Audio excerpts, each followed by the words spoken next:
Good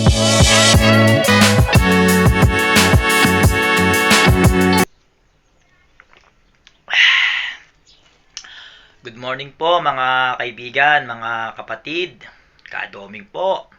Mag-share po ako sa inyo ng kaalaman tungkol po sa motor. May customer po ako sa shop, nagpapagawa po siya ng knuckle bearing. Puntaan na po natin. Tanggalin na po natin. Kumuha na po akong pangtanggal.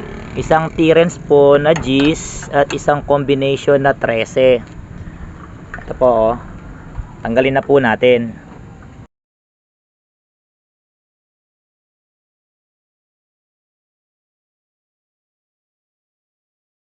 Yan, nandito naman po tayo sa kabila. Luluwagan din po natin.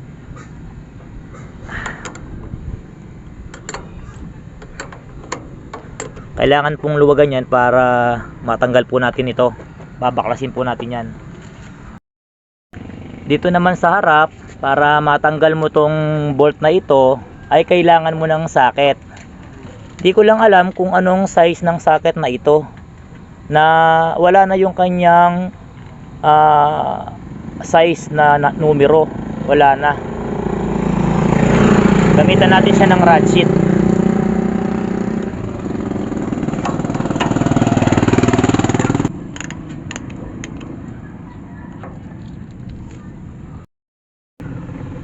Yan, tanggal na natin.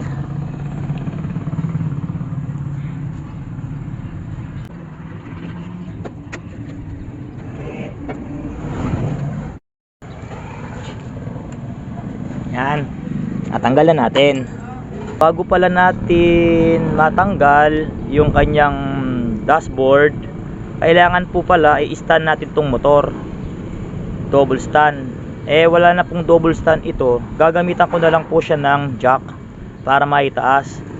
Hindi po kasi natin matatanggal itong shock na to hanggat yung gulong po niya ay nakasayad sa lupa. Dapat po yan nakataas para po magaan ang pagtanggal ng shock. Jack ko na po.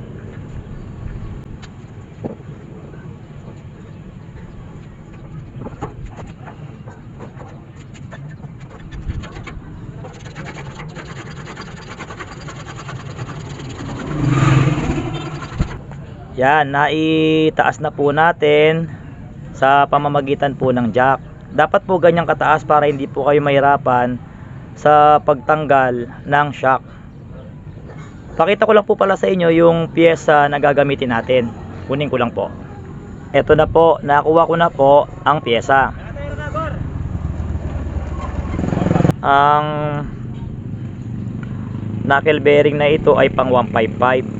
Ang papalitan natin ng knuckle bearing ay isang TC 125 na Rusi. Ito ang ipapalit nating bearing, pang 155 TMX.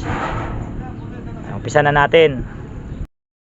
Ang gagawin natin dito ay paghihiwalayin natin itong kanyang dashboard, itong may speed kilometer dito sa shock. Pukpukin natin yan para humiwalay. Expect na natin na mahirapan tayo kasi nga yung shock nito ay nakadikit na dikit sa manubela. So, pukpukin na natin.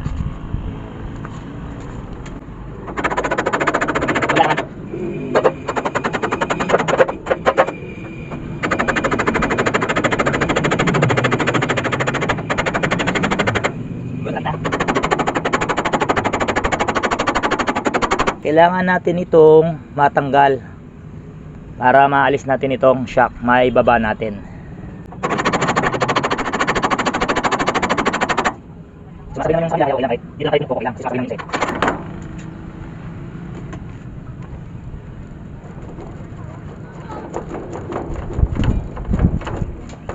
Yun. Ayan po, natanggal ko na po ang kanyang dashboard. Sunod po natin itong kanyang nuts. Ito po oh.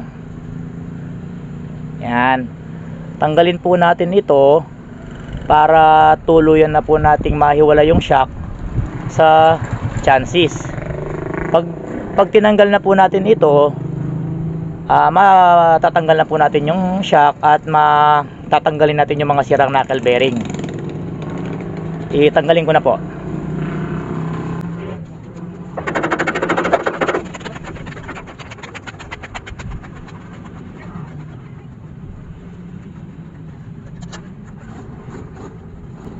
Ito po, kahit na nasa taas na siya, ay hindi pa rin po natatanggal itong kanyang shock. Yung iba po kasing motor, pagka ganyan na po kataas yan, dapat po bumababa na po yan o natatanggal na po yan.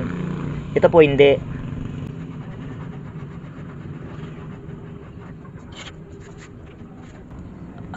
Kailangan pa po natin pukpukan niya ng martilyo bago po tuluyang matanggal po yan sa chassis. Dito po, linagyan ko po siya ng langis para mabilis pong matanggal natin, at lalagyan ko po siya ng nuts para pagpukpuk ko po mamaya ay hindi po madamage itong kayang trade.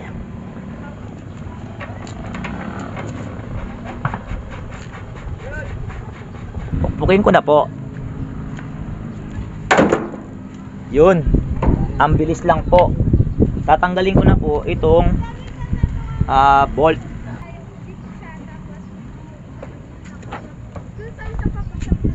Bago ko po pala tanggalin muna yung nuts, pakita ko lang po sa inyo yung nagtanggalang mga bearing. Yan po, oh. Nagsitanggalan na po ang ang kanyang needle bearing po, oh, tanggal. Kaya po pala mabigat ang manobela ng kaibigan natin. Tanggalin ko na po yung bolt kanina.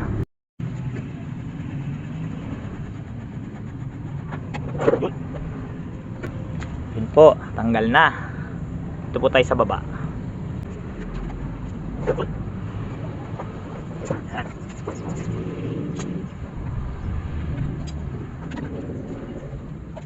Itali po natin ito para hindi po mahila ang kanyang wire.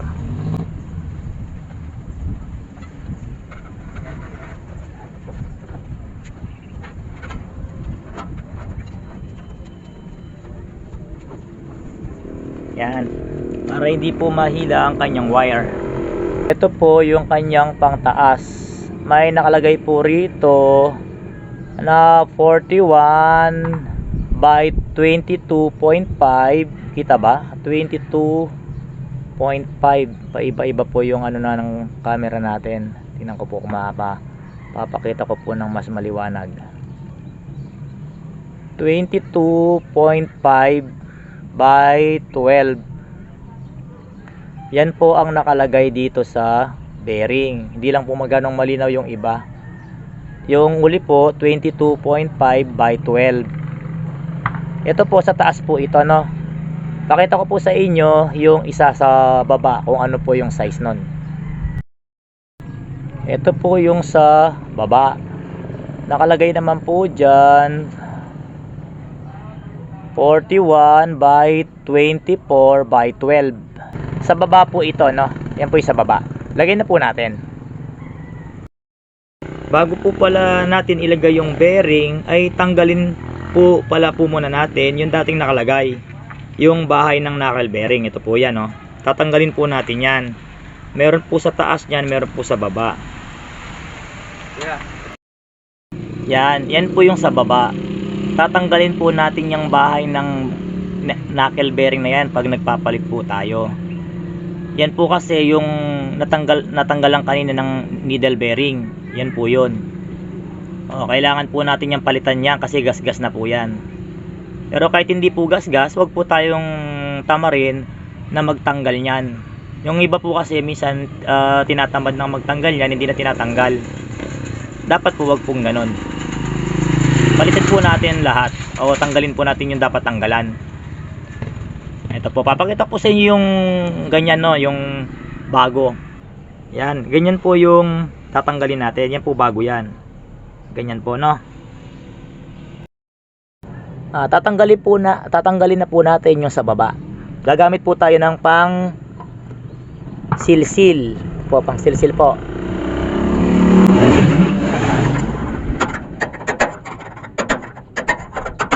Ayaw pong matanggal kanina doon sa pangsilsil na ginamit natin. Subukan po natin itong T-wrench na pangtanggal.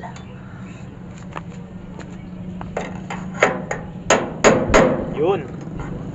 Kumakapit. Yun. Sa pagpukpok po pala o pagtanggal nito ay hindi po pwedeng sa isang space lang o sa isang sulok lang tayo nagpupukpok. Kunwari po dito tayo nagpukpok, pukpukin din po natin itong kabila para balanse po ang pagtanggal, para hindi po mahirap tanggalin.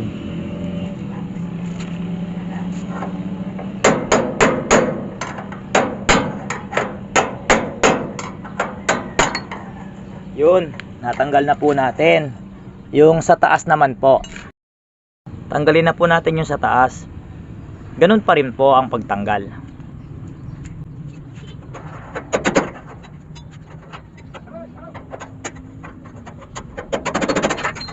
Yun, natanggal na po natin. Hindi po pala ganun kahirap tanggalin yung mga dating housing ng knuckle bearing. Lagay na po natin yung bago. At tanggalin din po natin itong kanyang naiwang pinaka-release po ng needle bearing. Naiwan po ito. Tatanggalin po natin ito. Tingnan ko po kung kaya pong tanggalin sa pukpok. Pagka hindi po kaya na tanggalin sa silsil o pukpok, gagamitan po yan natin ng grinder.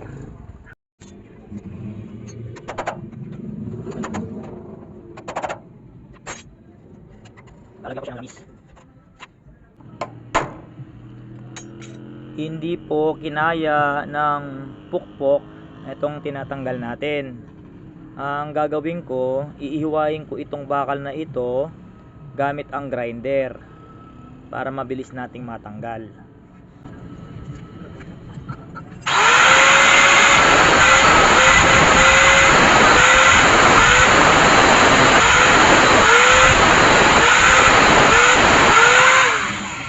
Subukan natin yung pupukan. Yun.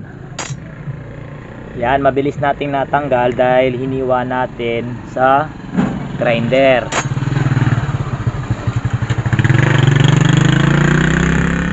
Malabo yung ating video. Yan. Yun. Natanggal na natin. Iwan natin itong mga sapin na ito. Nating tatanggalin yan. Ito lang tanggalin natin. Gagagrasahin po natin yung pasok nyo lang po dito. Lalabas din po yan dito sa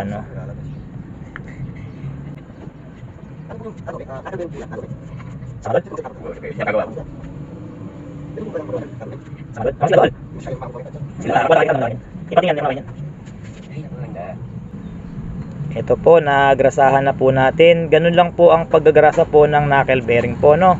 Yung iba po dito, pwede rin naman, pero hindi po yun, hindi po advisable na dito lang maglagay ng grasa katulad niyan.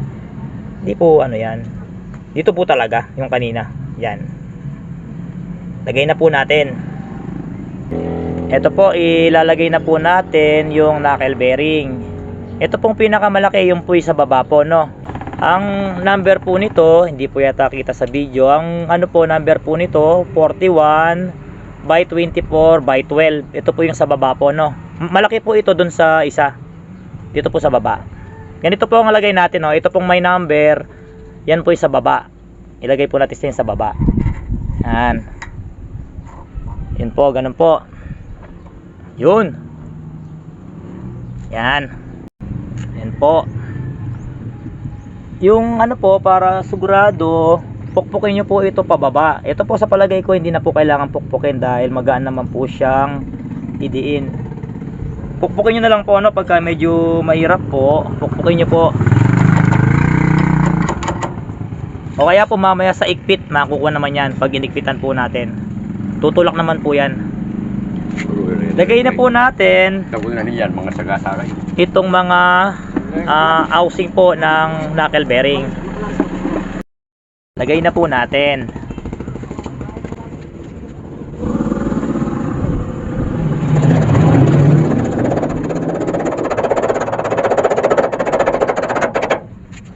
Hindi pa po yan sapat. Ipapasok pa po natin, no, kasi meron po siyang stopper sa loob. May sa ano po, pag kayo pong gumawa, may makikita nyo naman po meron tong stopper. Ito po kasi pantay pa lang, hindi ko na po maipakita sa video na yung stopper niya sa loob. Walang po kasing mag-isa eh. Bali, ang gagawin ko po, pupupukin ko po yan hanggang sa mahabot niya yung kanyang stopper. Papasok pa po natin yan. Okay na po. Sa pagpupo, hindi po pwedeng isang lang. Sa kailangan, kailangan po kayo palit. Kung kayo igis, sa pagpupo. Bago po lansin. Ginagawa kong doon, ay pagkilo po ng area ng pan. Hindi lang may iwasan. Release po yung gawa.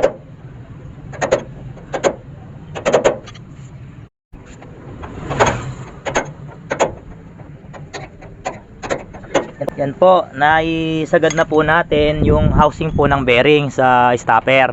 Okay na po yan. Sa taas naman po. Ilagay na po natin yung housing po ng knuckle bearing, yung sa taas po ito, no? Sa paglagay naman po, ito po yung likod, bale, yung pantay. Dito po sa harap, yan po yung may uka, yung parang ano po na yan, no? Diyan po kasi papasok itong needle bearing o knuckle bearing, yan, ganyan. Dapat po ganyan. Ito po niyan, ang ano po nito, nakaganon sa taas. Papatong natin nakaganon. Bali, ito abang, ito yung papasok, ganon. Ganyan po, no? Ganyan po dapat. Ipapatong ko po ito dun sa dito. Lagay ko na po, no?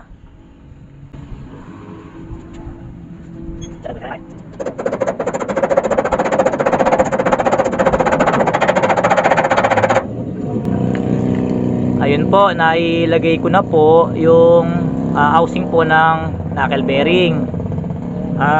Na-reach na po niya yung stopper. Yan, sagad na po sa stopper. Ilalagay na po natin. Bubuin na po natin. Yan po, pagbuin ko na po.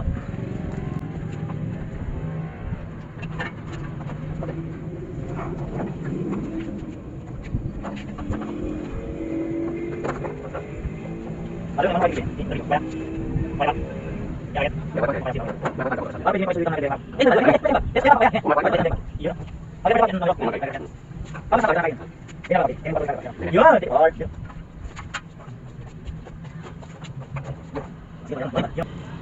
Ilagay ko na po itong bearing po sa taas.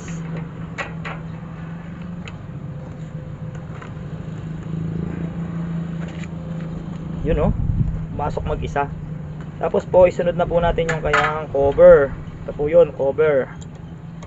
Yan. Tapos po ito. Ito pong may umbok sa taas po ito, no?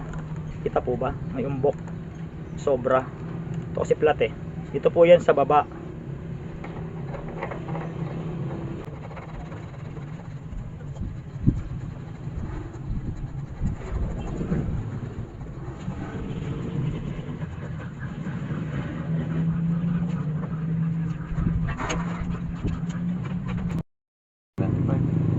Ito po ang lagi nyo pong i-check po yung sa baba. Minsan po kasi pagka yan po ay hindi po yan nailubog ng maayos, mahirapan po kayong magbalik po dun sa taas. Ito po luluwag po ito, oh. Lumuluwag po ito pagka hindi nyo po naibaon to ng tama. Dapat po baon po yan. Kung paano po yung inalis nyo kanina, yung pagkabaon, dapat po ganun din. Ito po kasi ang magiging dito natin mahirapan kayo. Gagalaw po itong ano na yan, lagay ng headlight. Dapat po siguraduhin nyo po ito, no, na baon talaga. Yung tamang baon po, no. Okay na po tayo dyan. Sa taas na po tayo. Ayan po, titimplahin na po natin yung manubela kung magaan po ba o mabigat. Pagka mabigat po, hindi po pwede yun, no. Parang wala po tayong ginawa. Titimplahin po natin, no.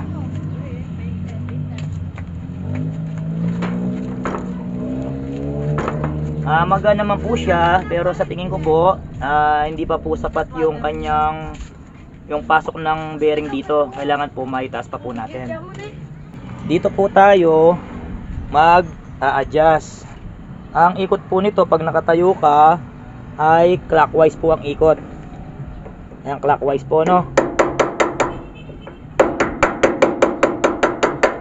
Pwede rin po natin po itong panghatak doon sa baba para ma-press niya yung bearing.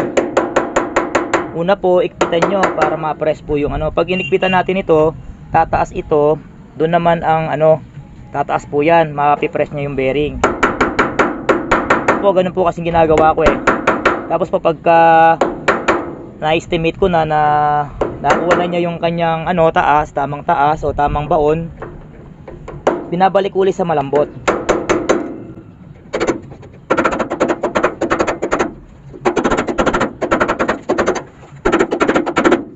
Kaya po siya inikot ng marami o inikot para po makikasa po yung bearing para makikot niya tama. Kaya po luwag po.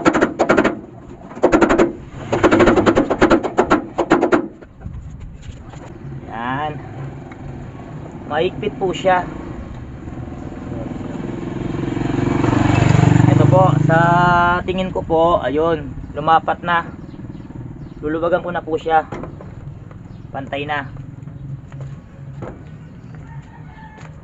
Ngayon naman po, luluwagan po natin siya pa counterclockwise naman po o pabaliktad.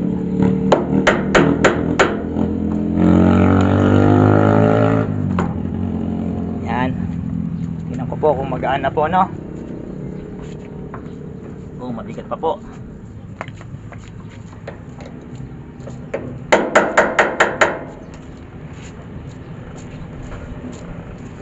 Yan. Medyo mabigat pa po ng konti.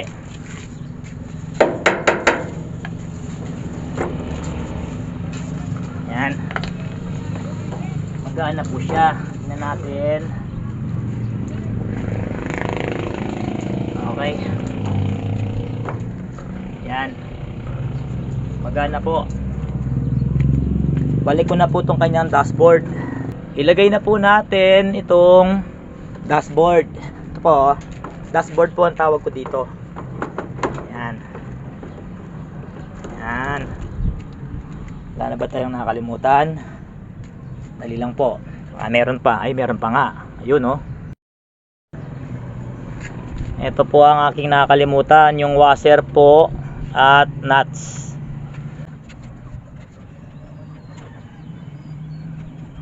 Yun.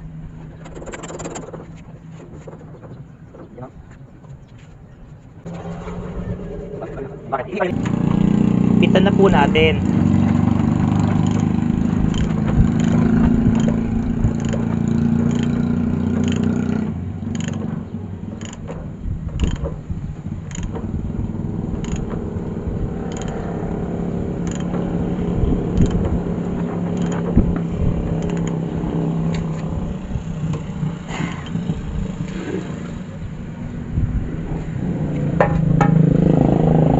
Yan. Magaan na po. Ayos na.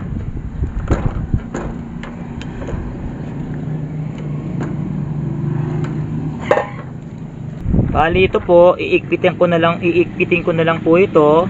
Hindi ko na po ito ipapakita kasi may gagawin pa po kasing iba para hindi na lang po umaba yung video. At ito rin po. Ayan, iikpitin po yan. Yung isa po na walang bolt, lalagyan ko po yan. Yan. Hindi ko na po ipapakita po yung pag-ipit ko dyan. Ito rin po, oh. Yan. Ikpitan na lang po yan. At ganun nga po ang ginawa kong pagpapalit ng knuckle bearing. Hindi ko na po naipakita sa inyo yung pag-ikpit nun. Ganun na lang po yun. Bali, ikpit na lang po ang kulang. Kung nagustuhan nyo po ang aking ginawang videos, huwag nyo pong kalimutan na mag-subscribe, mag-like po at mag-share. Salamat po sa panonood.